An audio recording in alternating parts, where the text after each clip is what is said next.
ಹೆಚ್ಚಿನ ವಾರ್ತೆಗಳಿಗೆ ಸ್ವಾಗತ. ನಾನು ರಮ್ಯಾ ಸತೀಶ್. ಇಂದಿನ ಮುಖ್ಯಾಂಶಗಳು: ಡಿಕೆ ಶಿವಕುಮಾರ್ ಅವರು ಡಿಸಿಎಂ ಆಗಿ ರಾಜ್ಯದ ಕೆಲಸ ಮಾಡಲಿ. ಜೆಡಿಎಸ್ ಪಕ್ಷ, ಜೆಡಿಎಸ್ ಶಾಸಕರ ವಿಚಾರ ಅವರಿಗೆ ಸಂಬಂಧಿಸಿದಲ್ಲ. ನನ್ನ ಸ್ಟೇಟಸ್ ಬಗ್ಗೆ ಮಾತನಾಡುವ ಅವರ ದರ್ಪ, ಅಧಿಕಾರ ಹೆಚ್ಚು ದಿನ ಉಳಿಯುವುದಿಲ್ಲ ಎಂದು ನಿಖಿಲ್ ಕುಮಾರಸ್ವಾಮಿಯಿಂದ ಡಿಕೆಶಿ ವಿರುದ್ಧ ವಾಗ್ದಾಳಿ. ಕಾಂಗ್ರೆಸ್ ಸರ್ಕಾರದ 5 ಗ್ಯಾರಂಟಿ ಯೋಜನೆಗಳಿಂದ ರಾಜ್ಯದಲ್ಲಿ ಮಹಿಳೆಯರ ಆರ್ಥಿಕ ಬಲವರ್ಧನೆ. ಕೊಟ್ಟ ಮಾತಿನಂತೆ ನಡೆದ ಏಕೈಕ ಸರ್ಕಾರ ಕಾಂಗ್ರೆಸ್ ಸರ್ಕಾರ ಎಂದ ತಾಲೂಕು ಗ್ಯಾರಂಟಿ ಸಮಿತಿ ಅಧ್ಯಕ್ಷ ಎಲ್ಪಿ ಪ್ರಕಾಶ್ ಗೌಡ. ಬಾಗೂರಿನಲ್ಲಿ ನಡೆದ ಗ್ಯಾರಂಟಿ ಕುಂದುಕೊರತೆ ಸಭೆಯಲ್ಲಿ ಹೇಳಿಕೆ. ಹಾಗೂ ರೆಡ್ ಕ್ರಾಸ್ ಸಂಸ್ಥಾಪನಾ ದಿನಾಚರಣೆ ಸಲುವಾಗಿ ಪಟ್ಟಣದ ಬಾಗೂರು ರಸ್ತೆ ಶಾದಿ ಮಹಲ್ನಲ್ಲಿ ಸಾರ್ವಜನಿಕರ ಕಣ್ಣು ಮತ್ತು ದಂತ ತಪಾಸಣಾ ಶಿಬಿರ ಚಾಲನೆ ನೀಡಿದ ತಹಸೀಲ್ದಾರ್. ಸರ್ಕಾರ ನೀಡುವ ಉಚಿತ ಆರೋಗ್ಯ ಸೇವೆಯನ್ನ ಸದ್ಬಳಕೆ ಮಾಡಿಕೊಳ್ಳುವಂತೆ ಕರೆ ಕೊಟ್ಟ ವೈದ್ಯಾಧಿಕಾರಿ ಡಾಕ್ಟರ್ ಯುವರಾಜ್.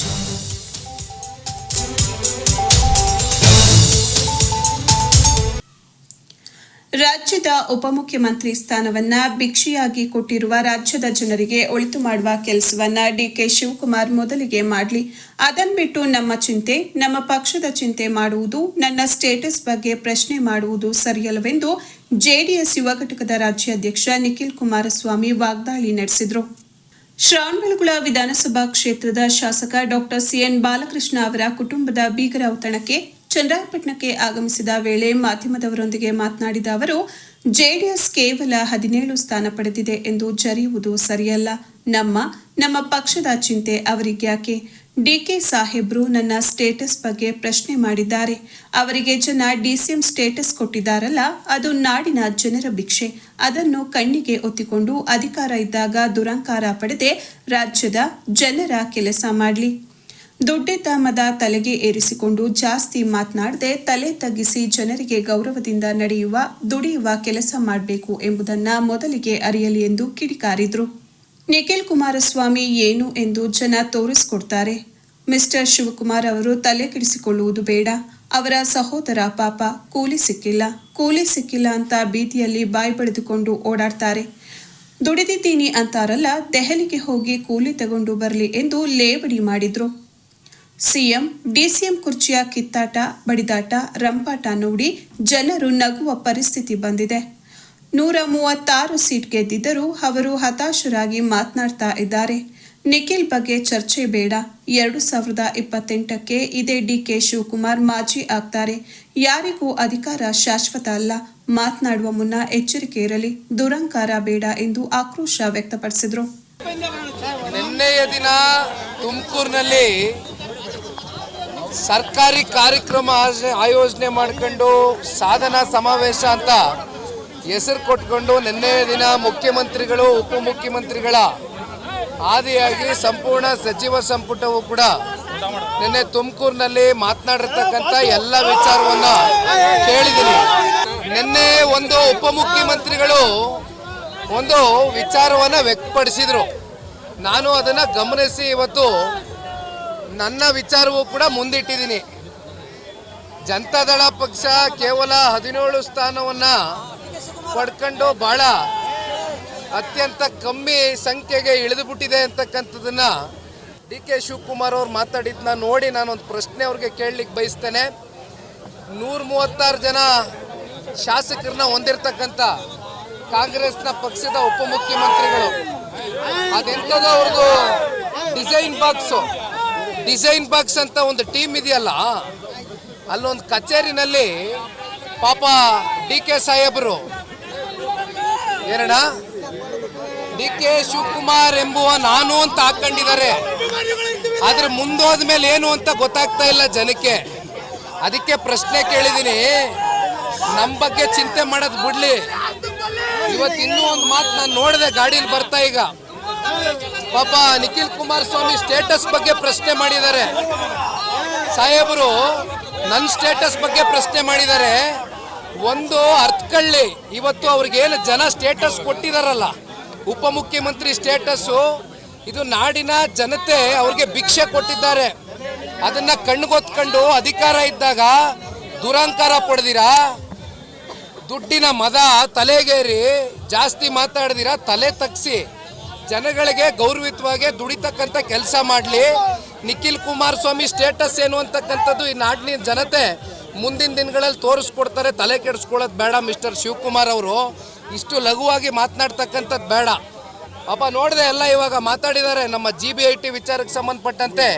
ಅವ್ರ ಪ್ರೆಸ್ ಅಡ್ರೆಸ್ನ ನಾನೆಲ್ಲ ನೋಡ್ಕೊಂಡು ಬಂದಿದ್ದೀನಿ. ಪಾಪ ಮಾತೆತ್ತಿದ್ರೆ ಅವ್ರ ಸಹೋದರ ಕೂಲಿ ಸಿಕ್ಲಿಲ್ಲ ಅಂತ ಬೀದಿ ಎಲ್ಲ ಬಾಯ್ ಪಡ್ಕೊಂಡು ಓಡಾಡ್ತಾರಲ್ಲ, ಅಲ್ಲಿ ಡೆಲ್ಲಿಗೆ ಹೋಯ್ತಾರೆ. ಅಲ್ಲಿ ಪಾಪ ಇಲ್ಲಿವರೆಗೂ ಮುಖ್ಯಮಂತ್ರಿ ಉಪಮುಖ್ಯಮಂತ್ರಿಗಳ ಕುರ್ಚಿಯ ಒಂದು ಕಿತ್ತಾಟ ಬಡದಾಟ ಬೀದಿನಲ್ಲಿ ರಂಪಾಟ ಆಗಿ ಜನ ಇವತ್ತು ನಗುವಂಥ ಪರಿಸ್ಥಿತಿ ಬಂದರೂ ಕೂಡ ಕಾಂಗ್ರೆಸ್ನ ಹೈಕಮಾಂಡು ಪಾಪ DK ಶಿವಕುಮಾರ್ ತಮ್ಮ ಅದೆಂಥದೋ ದುಡ್ದು ಬಿಟ್ಟಿದೀವಿ ಕೂಲಿ ಸಿಕ್ಕಿಲ್ಲ ಅಂತಾರಲ್ಲಪ್ಪ. ಆ ಮೊದಲು ಕೂಲಿ ಬರ್ಲಿ, ಅದೆಂಥದೋ ದುಡ್ದವ್ರಂತೆ ಕೂಲಿ ಸಿಕ್ಕಿಲ್ವಂತಲ್ಲ. ಕೂಲಿ ಇಸ್ಕ ಬರ್ಲಿ, ಹೋಗಿ ಡೆಲ್ಲಿಗೆ ಹೋಗಿ ಕೂಲಿ ಇಸ್ಕ ಬರ್ಲಿ. ಜನ 136 ಜನ ಸೀಟನ್ನು ಗೆಲ್ಸ್ಕೊಟ್ಟವ್ರೆ. ಕುಣಿನಾರ್ದೇ ಇರೋರು ನೆಲ ಡೊಂಕಂದಂಗೆ ಅವ್ರು ಹತಾಶರಾಗದೆ ಆಗಿರ್ತಕ್ಕಂಥದಕ್ಕೆ ಇವೆಲ್ಲ ಚರ್ಚೆ ಇರೋದು. ನಿಖಿಲ್ ಕುಮಾರಸ್ವಾಮಿ ಸ್ಟೇಟಸ್ ಬಗ್ಗೆ ಚರ್ಚೆ ಬೇಡ. 2028ಕ್ಕೆ ಇದೇ ಮಾನ್ಯ DK ಶಿವಕುಮಾರ್ ಮಾಜಿ ಆಗ್ತಾರೆ, ಹಾಲಿಯಾಗಿರೋದಿಲ್ಲ. ಯಾವ್ರಿಗೂ ಅಧಿಕಾರ ಶಾಶ್ವತ ಅಲ್ಲ. ದಯವಿಟ್ಟು ಮಾತಾಡೋದಕ್ಕಿಂತ ಮುಂಚಿತವಾಗಿ ಎಚ್ಚರಿಕೆಯಿಂದ ಮಾತಾಡೋದು ಕಲ್ತ್ಕೊಳ್ಳಿ. ದುರಂತರ ಬೇಡ. ನೋಡೋಣ. ಹೌದು, ಇವತ್ತು ನೋಡಿದೆ ನಾನು. ಪಾಪ ನಮ್ಮ ಬಿಡದಿ ಭಾಗದಲ್ಲಿ GBIT greater Bengaluru integrated township project ಮಾಡಕ್ ಹೊರಟಿದಾರಲ್ಲ.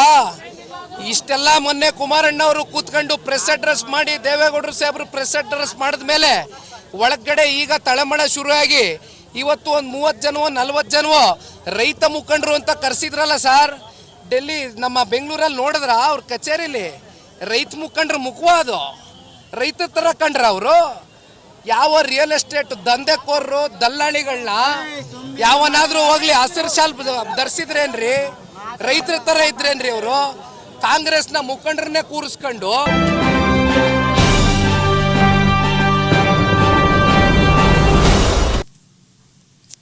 ರಾಜ್ಯದಲ್ಲಿ ಕಾಂಗ್ರೆಸ್ ನೇತೃತ್ವದ ರಾಜ್ಯ ಸರ್ಕಾರದ 5 ಗ್ಯಾರಂಟಿ ಯೋಜನೆಗಳು ಇಡೀ ದೇಶಕ್ಕೆ ಮಾದರಿ ಯೋಜನೆಗಳಾಗಿದ್ದು, ರಾಜ್ಯದಲ್ಲಿ ಮಹಿಳೆಯರ ಆರ್ಥಿಕ ಬಲವರ್ಧನೆಗೆ ಪೂರಕವಾಗಿವೆ ಎಂದು ತಾಲೂಕು ಗ್ಯಾರಂಟಿ ಯೋಜನಾ ಸಮಿತಿ ಅಧ್ಯಕ್ಷ LP ಪ್ರಕಾಶ್ ಗೌಡ ಮೆಚ್ಚುಗೆ ವ್ಯಕ್ತಪಡಿಸಿದರು.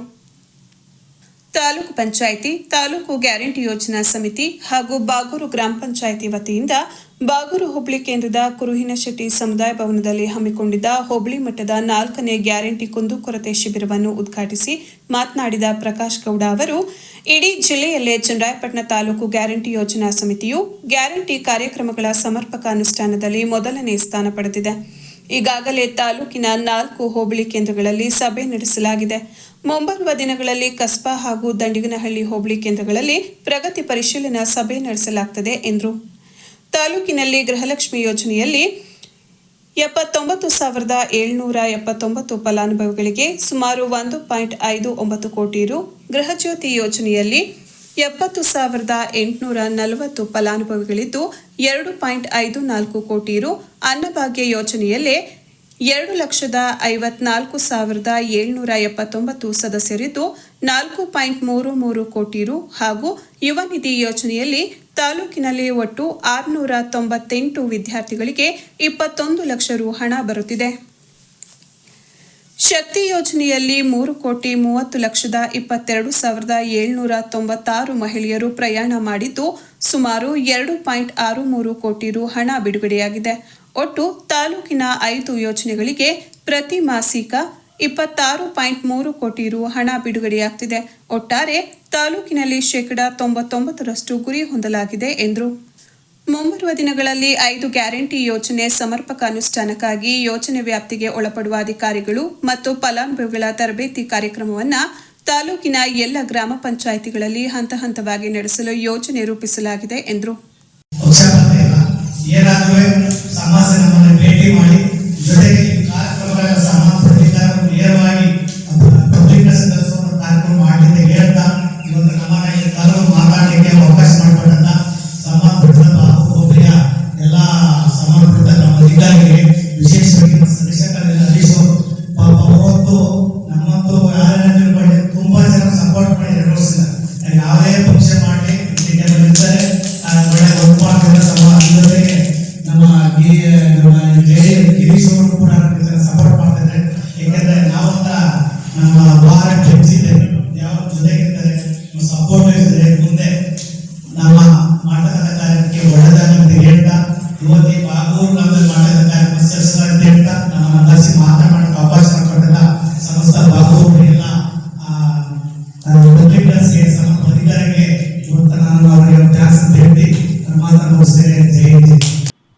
ಪಂಚಾಯಿತಿ ಕಾರ್ಯನಿರ್ವಹಣಾಧಿಕಾರಿ ಜಿಆರ್ ಹರೀಶ್ ಮಾತನಾಡಿ, ಸರ್ಕಾರದ ನಿಯಮಾವಳಿ ಪ್ರಕಾರ ತಾಲೂಕಿನಲ್ಲಿ 5 ಗ್ಯಾರಂಟಿ ಯೋಜನೆಗಳ ಸಮರ್ಪಕ ಅನುಷ್ಠಾನಕ್ಕೆ ಶಕ್ತಿ ಮೀರಿ ಯೋಜನಾ ಸಮಿತಿ ಅಧ್ಯಕ್ಷರು, ಸದಸ್ಯರು, ಅಧಿಕಾರಿಗಳು ಶ್ರಮವಹಿಸುವ ಮೂಲಕ 99% ಗುರಿ ಹೊಂದಲಾಗಿದೆ. ಪ್ರತಿ ಮಾಸಿಕ 26 ಕೋಟಿಗೂ ಹೆಚ್ಚು ಹಣವನ್ನು ಗ್ಯಾರಂಟಿ ಯೋಜನೆಗಳಿಗೆ ಸರ್ಕಾರ ಬಿಡುಗಡೆ ಮಾಡುತ್ತಿದೆ. ತಾಲೂಕಿನಲ್ಲಿ ಕೆಲವು ಸಣ್ಣ ಪುಟ್ಟ ನ್ಯೂನತೆಗಳಿಂದ ಗೃಹಲಕ್ಷ್ಮಿ ಹಾಗೂ ಗೃಹಜ್ಯೋತಿ ಯೋಜನೆಗಳಲ್ಲಿ ಕೆಲವು ಫಲಾನುಭವಿಗಳಿಗೆ ಅನುದಾನ ದೊರಕುತ್ತಿಲ್ಲ. ಈ ಬಗ್ಗೆ ಸಮಸ್ಯೆ ಬಗೆಹರಿಸುವಂತೆ ಅಧಿಕಾರಿಗಳಿಗೆ ತಿಳಿಸಲಾಗಿದೆ ಎಂದರು. ನುಗ್ಗೇಹಳ್ಳಿ, ಬಾಗೂರು ಹೋಬಳಿ ಕೇಂದ್ರಗಳ ಮಾರ್ಗದಲ್ಲಿ ಬಸ್ ಸಂಚಾರ ಆರಂಭಿಸುವಂತೆ ನಿಗಮದ ಅಧಿಕಾರಿಗಳಿಗೆ ಸಭೆಯ ಮೂಲಕ ತಿಳಿಸಲಾಯಿತು. ಸಭೆಯಲ್ಲಿ ಗ್ಯಾರಂಟಿ ಸಮಿತಿ ಸದಸ್ಯರಾದ ಸುರೇಶ್, ನವೀನ್ ಕುಮಾರ್, ರಂಗಸ್ವಾಮಿ, ವಿಜಿ ಅಶೋಕ್, ಪ್ರಕಾಶ್, ನಿಶ್ಚಲ್, ತಾಲೂಕು ಪಂಚಾಯಿತಿ ಸಹಾಯಕ ನಿರ್ದೇಶಕ ಗಿರೀಶ್, ನುಗ್ಗೇಹಳ್ಳಿ ಉಪವಿಭಾಗದ ಸೆಸ್ಕಾಂ ಸಹಾಯಕ ಇಂಜಿನಿಯರ್ ಎಚ್ಡಿ ವಜ್ರಕುಮಾರ್, ಅಭಿವೃದ್ಧಿ ಅಧಿಕಾರಿಗಳಾದ ಎಸ್ಜೆ ರಮೇಶ್, ದೇವರಾಜ್ ಸೇರಿದಂತೆ ವಿವಿಧ ಇಲಾಖೆಗಳ ಅಧಿಕಾರಿಗಳು, ಅಂಗನವಾಡಿ ಆಶಾ ಕಾರ್ಯಕರ್ತೆಯರು, ಸಾರ್ವಜನಿಕರು ಹಾಜರಿದ್ದರು.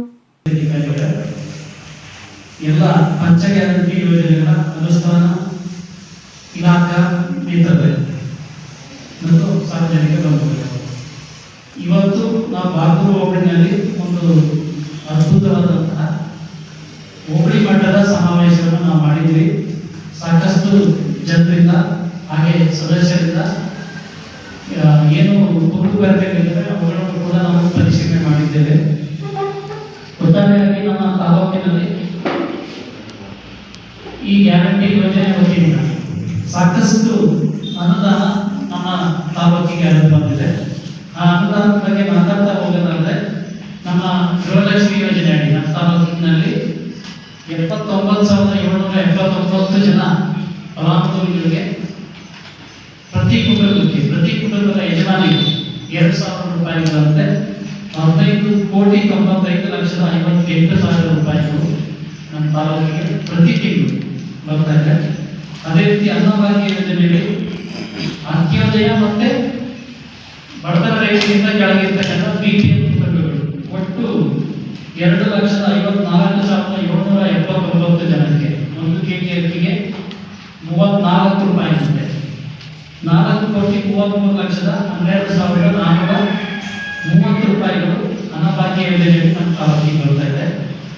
ಗೃಹಜ್ಯೋತಿ ಯೋಜನೆಯಲ್ಲಿ ಏನು ರಿಜಿಸ್ಟ್ರೇಷನ್ ಆಗಿದೆ ಅಂದರೆ ಏನು 200 ಯೂನಿಟ್ ವಿದ್ಯುತ್ತನ್ನು ನಮ್ಮ ಏನು ಎಲ್ಲ ಕುಟುಂಬಗಳಿಗೆ ಅಲ್ಲಿ APL ಆಗಿರ್ಬೋದು BPL ಆಗಿರ್ಬೋದು ಎಲ್ಲ ಕುಟುಂಬಗಳಿಗೂ ಕೂಡ ಈ ಗೃಹಜ್ಯೋತಿ ಯೋಜನೆಯಲ್ಲಿ ನಾವು 200 ಯೂನಿಟ್ವರೆಗೆ ಸಹಾಯಧನ ಬರ್ತಾ ಇದೆ. ಅದು 70,846 ನಂಬರ್ಗಳು ರಿಜಿಸ್ಟರ್ ಆಗಿದೆ. ಅವುಗಳಿಂದ 2,73,40,40,66 ರೂಪಾಯಿಗಳು ನಮ್ಮ ತಾಲೂಕಿಗೆ ಶಕ್ತಿ ಗೃಹಜ್ಯೋತಿ ಯೋಜನೆಯಲ್ಲಿ ಬರ್ತಾ ಇದೆ. ಅದೇ ರೀತಿ ಪದವೀಧರರು ಮತ್ತೆ ಡಿಪ್ಲೊಮಾ ಹೋಲ್ಡರ್ಸ್ ಅವರಿಗೆ ಯುವನಿಧಿ ಯೋಜನೆಯಲ್ಲಿ ಪದವೀಧರರಿಗೆ 3,000 ಇರುತ್ತೆ. ಯುವನಿಧಿ ಯೋಜನೆ ಡಿಪ್ಲೊಮಾ ಹೋಲ್ಡರ್ಗೆ 1,500 ರೂಪಾಯಿಗಳಂತೆ ಒಟ್ಟು 698 ಜನ ಪದವೀಧರರಿಗೆ 3,000 ಅಂತೆ 20,94,000 ಮತ್ತೆ ಡಿಪ್ಲೊಮಾ ಹೋಲ್ಡರ್ಗೆ 8 ಜನಕ್ಕೆ 1,500 ಅಂತೆ 12,000 ರೂಪಾಯಿ ಒಟ್ಟು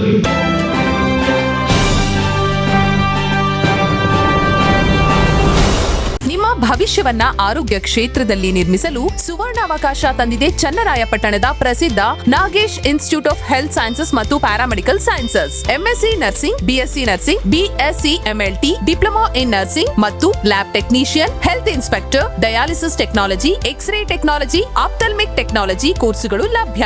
ಅನುಭವಿ ಶಿಕ್ಷಕರು, ಸುಸಜ್ಜಿತ ಲ್ಯಾಬ್ಗಳು, ಮಲ್ಟಿ ಸ್ಪೆಷಾಲಿಟಿ ಆಸ್ಪತ್ರೆಯಲ್ಲಿ ಕ್ಲಿನಿಕಲ್ ತರಬೇತಿ ಮತ್ತು 100% ಪ್ಲೇಸ್ಮೆಂಟ್ ಸಹಾಯ.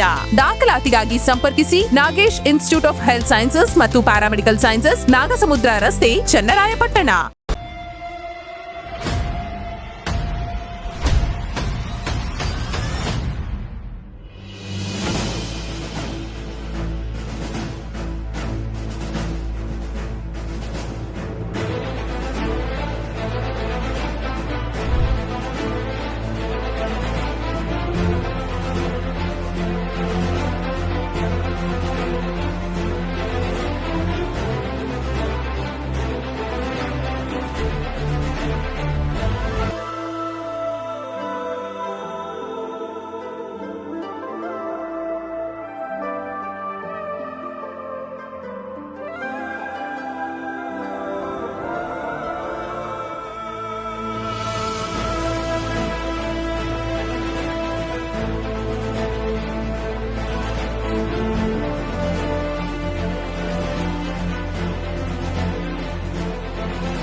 ವೈದ್ಯ school of nursing and paramedical college, BM ರಸ್ತೆ, ಸರ್ಕಾರಿ ಆಸ್ಪತ್ರೆ ಪಕ್ಕ, ಚನ್ನರಾಯಪಟ್ಟಣ.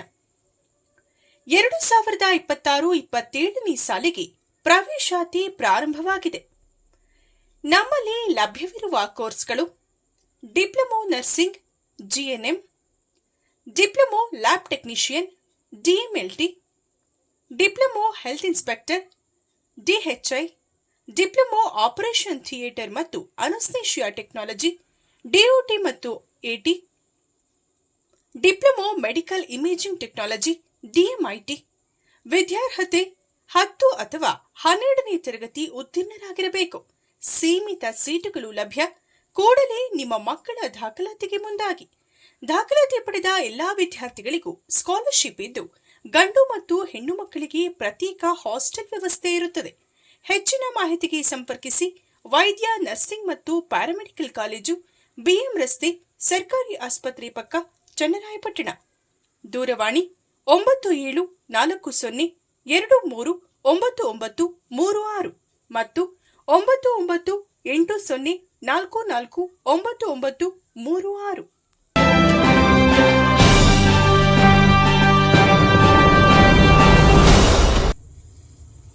ಆತ್ಮೀಯ ಪೋಷಕರೇ, ಚನ್ನರಾಯಪಟ್ಟಣ ತಾಲೂಕು ಶ್ರವಣಬೆಳಗೊಳ ಹೋಬಳಿಯಲ್ಲಿಯೇ ಉತ್ತಮ ಗುಣಮಟ್ಟದ ಶಿಕ್ಷಣಕ್ಕೆ ಹೆಸರುವಾಸಿಯಾಗಿರುವ ರಚನಾ ಇಂಟರ್ನ್ಯಾಷನಲ್ ಸ್ಕೂಲ್ನಲ್ಲಿ 2026-27ನೇ ಸಾಲಿಗೆ play home, Navkis kinder care, nursery, primary ಮತ್ತು ಹೈಯರ್ ಪ್ರೈಮರಿ ಸ್ಕೂಲ್ ಮತ್ತು ಪ್ರೌಢಶಾಲೆಗೆ ದಾಖಲಾತಿ ಪ್ರಾರಂಭವಾಗಿದೆ.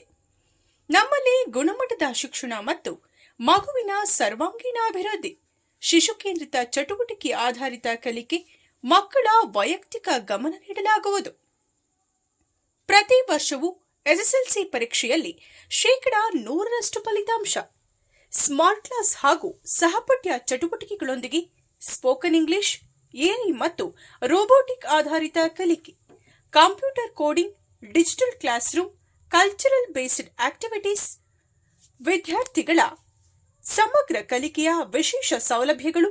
ಗ್ರಾಮಾಂತರ ಪ್ರದೇಶದ ಮಕ್ಕಳಿಗೆ ಬಸ್ ಸೌಲಭ್ಯವಿರುತ್ತದೆ. ಆಸಕ್ತ ಪೋಷಕರು ನಿಮ್ಮ ಮಕ್ಕಳ ಉಜ್ವಲ ಭವಿಷ್ಯಕ್ಕಾಗಿ ಇಂದೇ ನಮ್ಮ ಶಾಲೆಗೆ ದಾಖಲಾತಿ ಮಾಡಿಸಿರಿ. ಹೆಚ್ಚಿನ ಮಾಹಿತಿಗಾಗಿ ಸಂಪರ್ಕಿಸಿ 9845544645 ಮತ್ತು 8197084565. ನಮ್ಮ ಸಂಸ್ಥೆಗೆ ಶಿಕ್ಷಕರು ಬೇಕಾಗಿದ್ದು, ಆಕರ್ಷಕ ವೇತನ, ವಾಸ್ತವ್ಯ ವ್ಯವಸ್ಥೆ ಇರಲಿದೆ. ಆಸಕ್ತರು ಸಂಪರ್ಕಿಸಿ. ರಚನಾ ಇಂಟರ್ನ್ಯಾಷನಲ್ ಸ್ಕೂಲ್, ಜಿನ್ನಿನಹಳ್ಳಿ, ಕಾಂತರಾಜಪುರ ರಸ್ತೆ, ಶ್ರವಣಬೆಳಗೊಳ.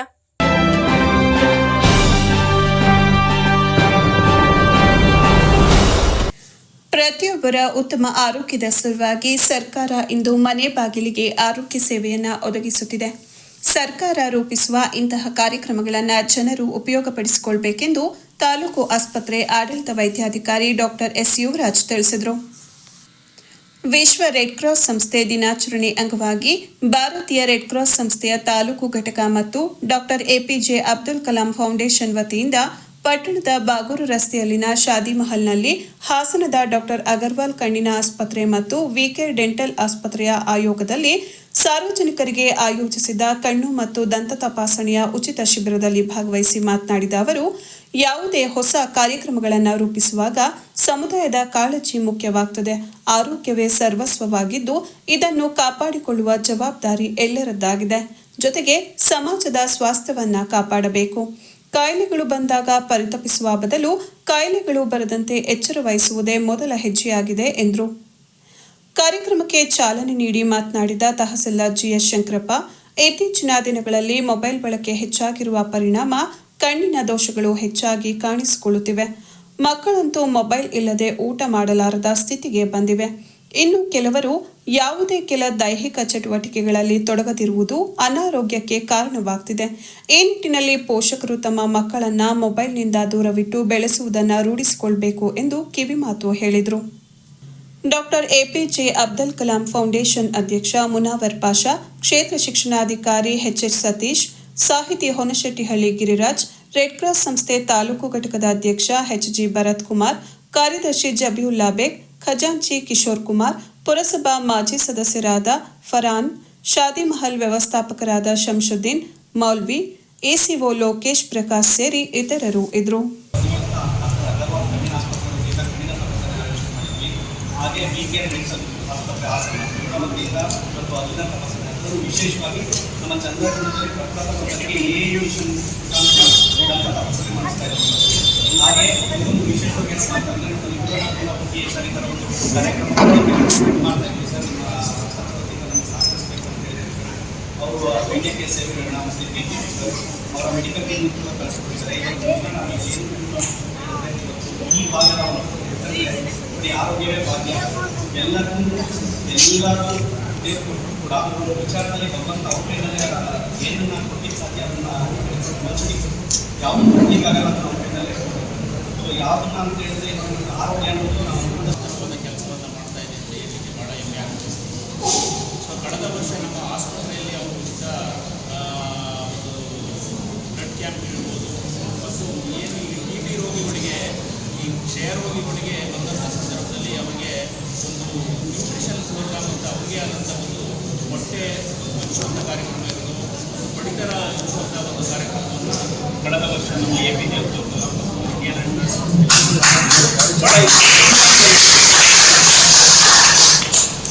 ಬಹುಶಃ ಸಾರ್ವಜನಿಕ ಆರೋಗ್ಯದಲ್ಲಿ ನಮಗೆಲ್ಲರೂ ಗೊತ್ತಿದೆ ಇವತ್ತು ಹೆಲ್ತ್ ಈಸ್ ವೆಲ್ತ್ ಅಂತ, but wealth is not wealth. ಆರೋಗ್ಯವೇ ಭಾಗ್ಯ ಅಂತೀವಿ, ಆದರೆ ನಮ್ಮಲ್ಲಿರೋವಂಥ ಎಲ್ಲ ಸೌಭಾಗ್ಯಗಳು ಕೂಡ ಏನೇ ಮಾಡಿದ್ರು ಕೂಡ ಆರೋಗ್ಯವನ್ನು ಸರಿಪಡಿಸಲಿಕ್ಕೆ ಸಾಧ್ಯ ಇಲ್ಲ. ಅದಕ್ಕೆ ಹೇಳ್ತಾರೆ, if wealth is last nothing is last. If wealth is last nothing is last. If character is last something is last. If character is last something is last. If wealth is last ಅಂದರೆ ಆರೋಗ್ಯವೇ ಸರ್ವಸ್ವ, ಆರೋಗ್ಯವೇ ಭಾಗ್ಯ. ಅಂಥ ಆರೋಗ್ಯವನ್ನು ನಾವು ಯಾವ ರೀತಿ ಕಾಪಾಡಬೇಕು? ಸೊ ವೈಯಕ್ತಿಕ ಆರೋಗ್ಯವನ್ನು ಯಾವ ರೀತಿ ಕಾಪಾಡ್ಕೋಬೇಕು, ಸಮುದಾಯ ಆರೋಗ್ಯವನ್ನು ಯಾವ ರೀತಿ ಕಾಪಾಡಬೇಕು, ಇವೆಲ್ಲರೂ ನಮ್ಮ ಜವಾಬ್ದಾರಿ. ಒಂದು ಸಮಾಜದ ಎಲ್ಲ ಸ್ತರದ ವೇದಿಕೆ ಮೇಲೆ ಇರ್ತಕ್ಕಂಥ ಎಲ್ಲ ಅಧಿಕಾರಿ ವರ್ಗದವರಿರ್ಬೋದು, ಮುಖಂಡರುಗಳು ಇರ್ಬೋದು, ಜನಪ್ರತಿನಿಧಿಗಳು ಇರ್ಬೋದು, ಎಲ್ಲರೂ ಇರ್ತಾರೆ. ಸೊ ಅಂಥ ಒಂದು ಸನ್ನಿವೇಶದಲ್ಲಿ ಇವತ್ತು ವೈಯಕ್ತಿಕ ಆರೋಗ್ಯ, ಈಗ ನಮ್ಮ ಚಂದ್ರಪ್ಪ ಸರ್ಗೆ ಏನೋ ವೈಯಕ್ತಿಕವಾಗಿ ಆರೋಗ್ಯ ವ್ಯತ್ಯಯ ಆದರೆ ಯಾವುದೋ ಒಂದು ಕಾರ್ಪೊರೇಟರ್ ಆಸ್ಪತ್ರೆ ಹೋಗ್ತಾರೆ, ಆದರೆ ನಮ್ಮ ಯಾವುದೇ ಒಬ್ಬ ಶ್ರೀಸಾಮಾನ್ಯರಿಗೆ ಆರೋಗ್ಯ ವ್ಯತ್ಯಯದಲ್ಲಿ ಸಣ್ಣ ಸಣ್ಣವರಿಗೆ ಕಣ್ಣು ಕಾಣಂಗಿಲ್ಲ. ಸೊ ಕಣ್ಣಿಲ್ಲ ಅಂದರೆ ಒಂದು ಕುರುಡದಾನ ಅಂತಂದರೆ ಅದು ಎಲ್ಲಿ ಬಟ್ಟೆ ಇರ್ತಾರ, ಎಲ್ಲಿ ಪೆನ್ ಇರ್ತಾರ, ಬುಕ್ ಇರ್ತಾರ, ಯಾವ ವಸ್ತುನೂ ಕಾಣಂಗಿಲ್ಲ. ಅವ್ರ ಪರಿಸ್ಥಿತಿ ಭಾಳ ಕೆಟ್ಟ. ಸೊ ಈಗ ನಮಗೆ ಮೊಬೈಲ್ ಬಂದ ಮೇಲೆ ನಮಗೆ ಸ್ವಲ್ಪ ಕಣ್ಣು ಮಂದಾಗಿದ್ದಾವೆ ನೋಡಿ. ಸೊ ಯಾಕಾದ್ರು ಅಂತಂದ್ರೆ ವಯಸ್ಸಿಗೆ ಅಥವಾ ಮೊಬೈಲ್ ಜಾಸ್ತಿ ನೋಡೋದ್ರಿಂದ ಆಗೈತೆ ಅನ್ನೋದು ನನ್ನ ಭಾವನೆ. ಸೊ ಇನ್ನೂ ಹೆಚ್ಚು ಮೊಬೈಲನ್ನು ಎಲ್ಲರೂ ನಾವು ಬಳಸಿದ್ರೆ ಇನ್ನೂ ಜಾಸ್ತಿ ನಮ್ಮ ಕಣ್ಣು ಕಾಣಂಗೆ ಆಗ್ತವೆ. ಸೊ ಈಗ ನಮಗೆ 44 ವರ್ಷಕ್ಕೆ ಸ್ವಲ್ಪ ಮಂದು ಬಂದವು, ಓಕೆ. ಈಗಿನ ಹುಡುಗರು ಏನಿದ್ರೆಲ್ಲ ಜಾಸ್ತಿ ಊಟ ಮಾಡಬೇಕಂದ್ರೆ ಮೊಬೈಲ್ ಬೇಕು, ಅಥವಾ ಸುಮ್ಮನೆ ಇರ್ಬೇಕಂದ್ರೆ ಫಸ್ಟ್ ಮೊಬೈಲ್ ಬೇಕು. ಮೊಬೈಲ್ ಕೊಟ್ಟರೆ ಮಾತ್ರ ಸುಮ್ಮನೆ ಇರ್ತಾರೆ. ಸೊ ಈಗ ಹೊರಗೆ ನಾವು ಹೋಗಿ ಆಟ ಆಡೋಂಗಿಲ್ಲ. ಹಿಂದಕ್ಕೆ ನಾವೆಲ್ಲ ಇದೆಲ್ಲ ಇದ್ದರೆ ಏನು ದೊಡ್ಡದಿದ್ದೀವಿ. ಸೊ ನಮ್ಗೆ ಯಾವುದು TV ಮೊಬೈಲ್ ಇರಲಿಲ್ಲ, ಹೊರಗೆ ಹೋಗಿ ಆಟ ಆಡ್ತಿದ್ವಿ ಎಷ್ಟು ಬೇಕಂದ್ರೆ. ಈಗ ಆಡೋ ಪರಿಸ್ಥಿತಿ ಇಲ್ಲ, ಏನಿದ್ರು ಮೊಬೈಲ್ದಾಗ ಆಟ ಆಡ್ತಾರೆ. ಸೊ ಅದಕ್ಕೆ ಭಾಳ ಜನದ್ದು ಈಗ ಹರಿಗಾಡ್ತಾ ಇದೆ. ಏನು ಕಾರಣ ಅಂತಂದರೆ ನಾವು ದೈಹಿಕ ಚಟುವಟಿಕೆಯಲ್ಲಿ ತೊಡಗ್ತಾ ಇಲ್ಲ. ಸೊ APJ ಅಬ್ದುಲ್ ಕಲಾಂ ಸಾಹೇಬ್ ನಿಮಗೆಲ್ಲರಿಗೂ ಗೊತ್ತು, ಇಡೀ ಭಾರತಕ್ಕೆ ಗೊತ್ತು, ಇಡೀ ದೇಶಕ್ಕೆ ಗೊತ್ತು. ಯಾವುದೇ ಧರ್ಮ ಜಾತಿ ತಾರತಮ್ಯ ಇಲ್ಲದೆ ಸ್ವಚ್ಛವಾಗಿ, ಸ್ವತಂತ್ರವಾಗಿ, ಪರಿಶುದ್ಧವಾಗಿ, ಶುದ್ಧ ಮಾನವ ವ್ಯಕ್ತಿತ್ವವನ್ನು ಉಳ್ಳವರ APJ ಅಬ್ದುಲ್ ಕಲಾಂ ಸಾಹೇಬ ನಮ್ಮ ದೇಶಕ್ಕೆ ಒಬ್ಬ. ಕೊನೆಯಲ್ಲಿ ಮತ್ತೊಮ್ಮೆ ಮುಖ್ಯಾಂಶಗಳು. ಡಿಕೆ ಶಿವಕುಮಾರ್ ಅವರು DCM ಆಗಿ ರಾಜ್ಯದ ಕೆಲಸ ಮಾಡಲಿ. ಜೆಡಿಎಸ್ ಪಕ್ಷ, ಜೆಡಿಎಸ್ ಶಾಸಕರ ವಿಚಾರ ಅವರಿಗೆ ಸಂಬಂಧಿಸಿದಲ್ಲ. ನನ್ನ ಸ್ಟೇಟಸ್ ಬಗ್ಗೆ ಮಾತನಾಡುವ ಅವರ ದರ್ಪ ಅಧಿಕಾರ ಹೆಚ್ಚು ದಿನ ಉಳಿಯುವುದಿಲ್ಲ ಎಂದು ನಿಖಿಲ್ ಕುಮಾರಸ್ವಾಮಿಯಿಂದ ಡಿಕೆಶಿ ವಿರುದ್ಧ ವಾಗ್ದಾಳಿ. ಕಾಂಗ್ರೆಸ್ ಸರ್ಕಾರದ 5 ಗ್ಯಾರಂಟಿ ಯೋಜನೆಗಳಿಂದ ರಾಜ್ಯದಲ್ಲಿ ಮಹಿಳೆಯರ ಆರ್ಥಿಕ ಬಲವರ್ಧನೆ. ಕೊಟ್ಟ ಮಾತಿನಂತೆ ನಡೆದ ಏಕೈಕ ಸರ್ಕಾರ ಕಾಂಗ್ರೆಸ್ ಸರ್ಕಾರ ಎಂದ ತಾಲೂಕು ಗ್ಯಾರಂಟಿ ಸಮಿತಿ ಅಧ್ಯಕ್ಷ LP ಪ್ರಕಾಶ್ ಗೌಡ. ಬಾಗೂರಿನಲ್ಲಿ ನಡೆದ ಗ್ಯಾರಂಟಿ ಕುಂದುಕೊರತೆ ಸಭೆಯಲ್ಲಿ ಹೇಳಿಕೆ. ಹಾಗೂ ರೆಡ್ ಕ್ರಾಸ್ ಸಂಸ್ಥಾಪನಾ ದಿನಾಚರಣೆ ಸಲುವಾಗಿ ಪಟ್ಟಣದ ಬಾಗೂರು ರಸ್ತೆ ಶಾದಿ ಮಹಲ್ನಲ್ಲಿ ಸಾರ್ವಜನಿಕರ ಕಣ್ಣು ಮತ್ತು ದಂತ ತಪಾಸಣಾ ಶಿಬಿರ ಚಾಲನೆ ನೀಡಿದ ತಹಸೀಲ್ದಾರ್. ಸರ್ಕಾರ ನೀಡುವ ಉಚಿತ ಆರೋಗ್ಯ ಸೇವೆಯನ್ನ ಸದ್ಬಳಕೆ ಮಾಡಿಕೊಳ್ಳುವಂತೆ ಕರೆ ಕೊಟ್ಟ ವೈದ್ಯಾಧಿಕಾರಿ ಡಾಕ್ಟರ್ ಯುವರಾಜ್.